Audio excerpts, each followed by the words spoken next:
listening on DAB digital radio across Pembrokeshire, on the PWR app and on your smart speakers. Now, lots to come between now and 9. We've got football with goals flying in. Hakin hitting 9 in the West Wales Cup. A disappointment, of course, for Goodwick and Tish. We'll look at all the results as well as crucial league wins for Fishguard and Narberth, and we'll preview a busy Saturday of Senior Cup quarter-final action.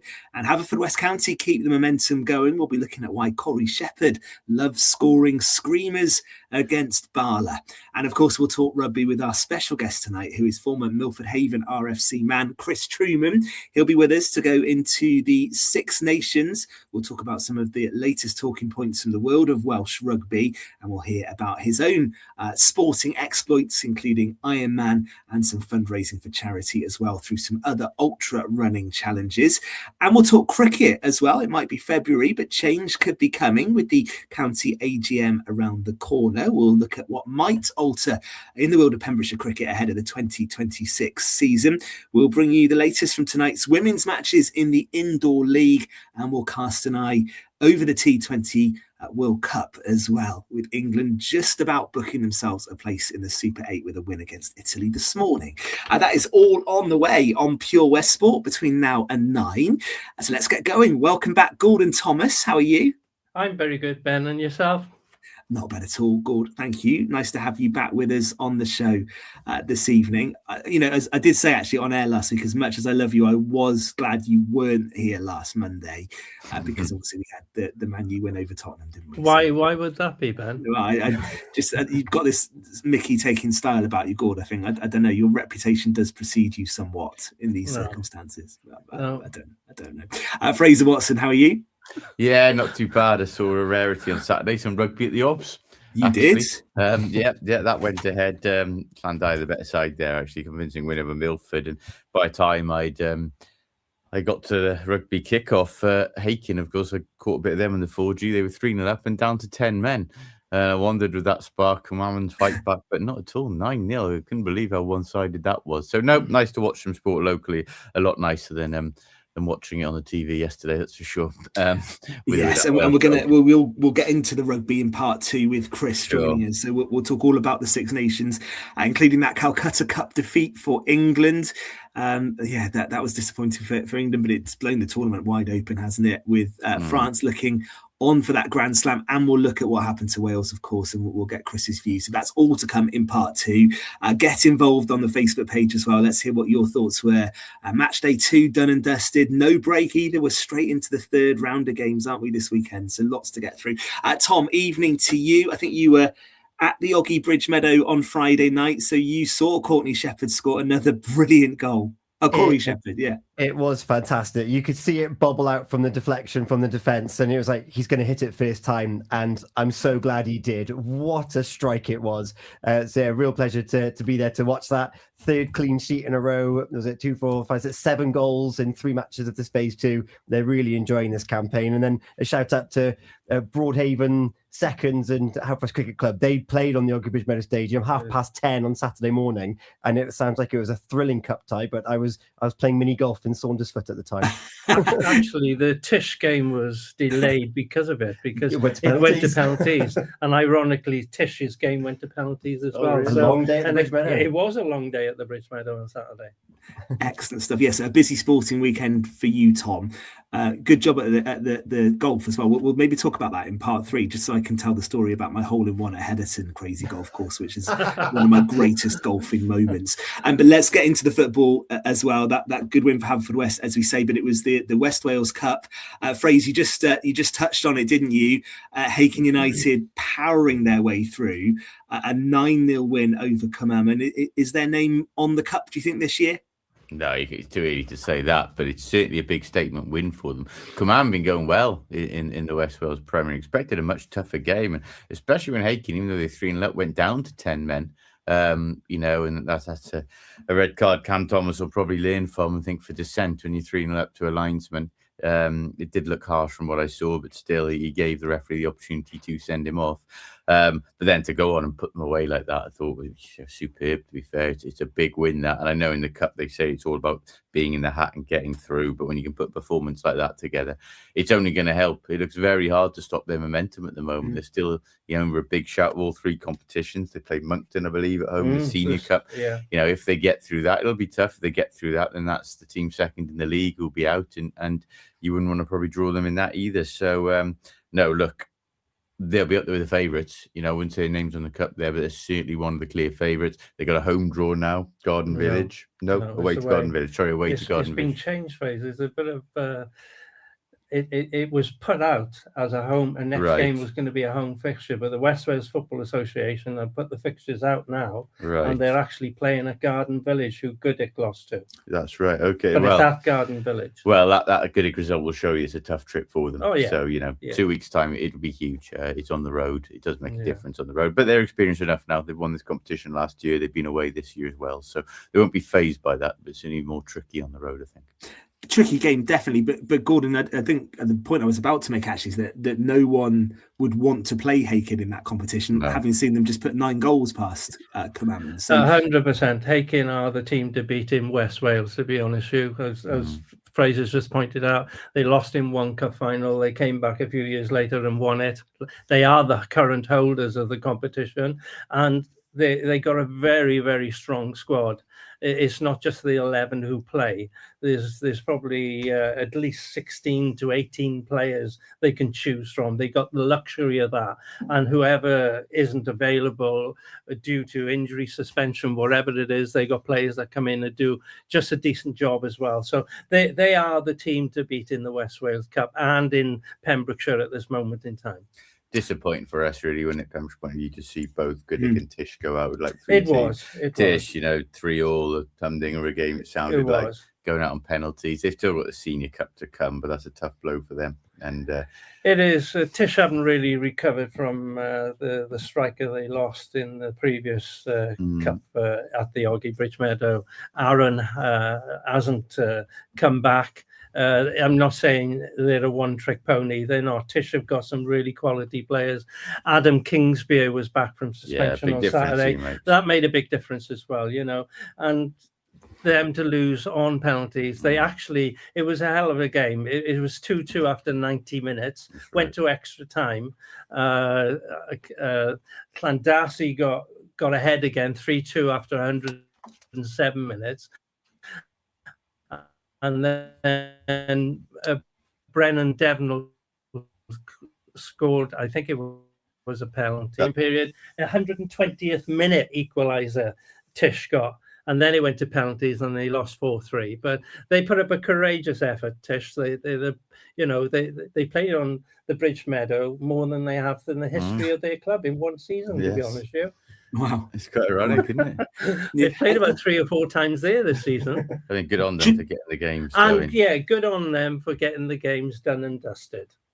And just on Goodwick's exit, it's been a tricky season for Goodwick, hasn't it?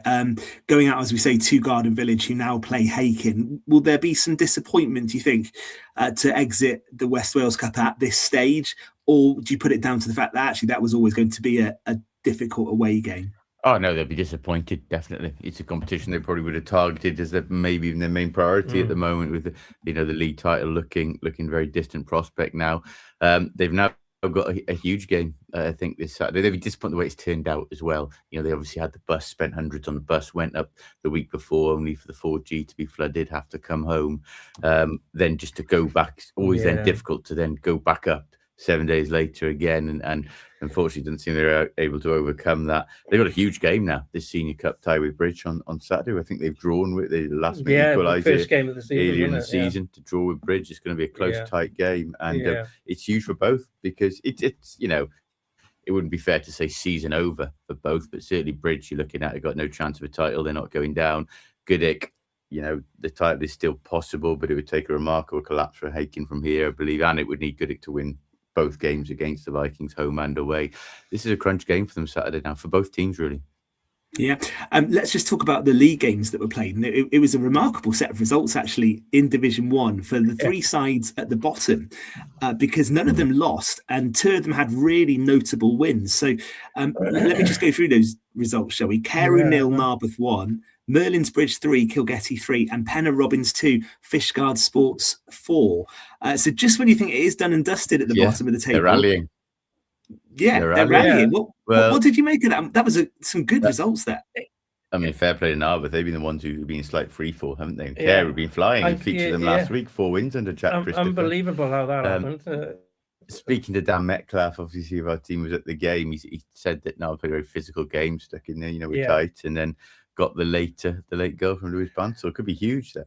That is a massive result, Fraser, and Fishguard Sports as well to go to Penna Robbins, who probably aren't out of the mire now when they look at the table. It's interesting when you see Penna. They were losing 2-1 at half time, and they turned it around in the second half.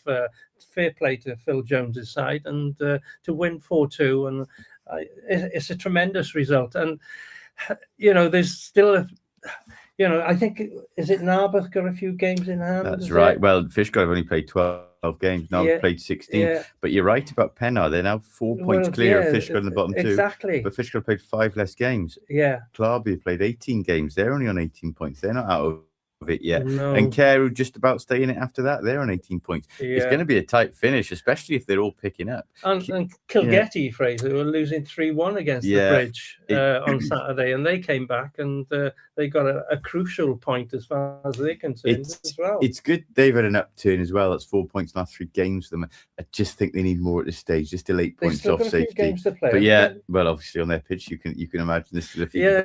It can be an advantage and it can be a disadvantage as well, but they have a few more games to play, Kilgetty, and they'll know exactly what they got to do. We have another huge day in that race this Saturday, don't we? I think Fishguard at home to Kilgetty. They are.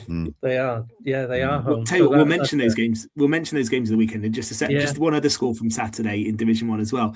And we should give Moncton a big mention because they won 4-1 at Clarbeston Road. And, Hakin obviously have that big lead at the top. It's 10 points. But that win for Moncton cements them really in second spot. They played the same amount of games as Tish and Hakin now on 15. So that was an impressive win, wasn't it? And they are really locking in second spot in the table now, aren't they, Moncton?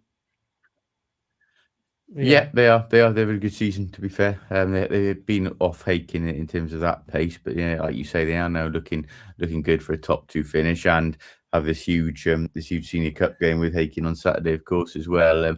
I should mention, Chloe, I think young Ethan Ellis, they gave a derby to Ethan, continuing the Ellis name at the club there. So, but no, they're not safe yet. They'll be looking over their shoulders a bit for sure. And Tenby as well, sauntering through in the Senior Cup. We haven't mentioned them for a while. Gone for Boyle a bit in the league. Strong cup side. They came solver. To be fair, 5-0. I thought was probably. You'd almost expect ball before the game. So we played 5 under 16s. I was told that, so that's good for them to blood. Like Jay Thomas, Cookie, and Gareth Thomas, well known. His young boy played, so Solver got something out of that tie as well. But it was the expected win for Timbuktu. Tenby, room to spare. The other round 2 results from Saturday: Camrose 1, Milford United 4, Branston 1, Nayland 5, and an absolute epic game between St Clair's and New Hedges Saundersfoot. That finished 4-4, went to penalties, and New Hedges Saundersfoot went through on pens 5-3. That sounded like the game to watch in the Senior Cup at the weekend, didn't it?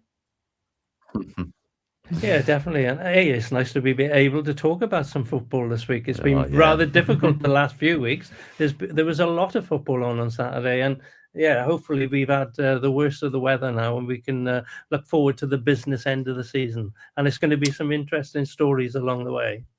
And just give us some thoughts on the round 2 games to come this weekend. Those 2 big ones: Hakin United v Moncton, Merlin's Bridge versus Goodwick, and also like Tish against Narberth. It's actually the quarterfinals, Ben. Oh, okay, sorry. Quarterfinal stage. And Tish against Narberth. So they're big games, aren't they? And picking a winner from here isn't easy. Who would your shout be? Well, I've said from the beginning I've gone for Tish, but Aaron Hallam is out as well now, so that's put me in a precarious position. But I'll still go for Tish as an underdog to get there and cause a bit of an upset. But obviously Hakin are the clear favourites, and then you've got Goodwick and the Bridge. They'll be wanting to get some silverware in their cabinet. So it's going to be an interesting few weeks of football coming up. And this coming Saturday, very important games too. A few teams under pressure, really. We talked about, why Bridge and Goodwick. Well, I mean, the easy shout is to go for Hakin. But if I was to go someone aside from that, I still think Tish have got enough from what they've shown this season to get past Narberth on Saturday. Yeah. And then they're in the final four, and they're still a tough unit, and we could be in a situation now where they could have their semi-finals and final on the Meadow, which is a pitch they're actually more accustomed to than anyone else this season. So exactly. There might have been some method in their madness, actually. So, that could benefit them as well. Clarbeston Road against Johnston. You'd back Clarby to they're struggling of late of having players. They got a few players missing Clarbeston Road, and they haven't got the strength in numbers as a lot of the other clubs. Matthew Ellis will be concerned as a player manager there that they're going to try and finish the season hopefully with a good cup run and stay in Division 1. Indeed. I think but it's good. It's healthy in a way, the way that bottom half is shaping up, because if they can do saunter to the title from here, which we do expect with room to spare, there's still plenty to look for at the bottom half. It's going to be an exciting finish.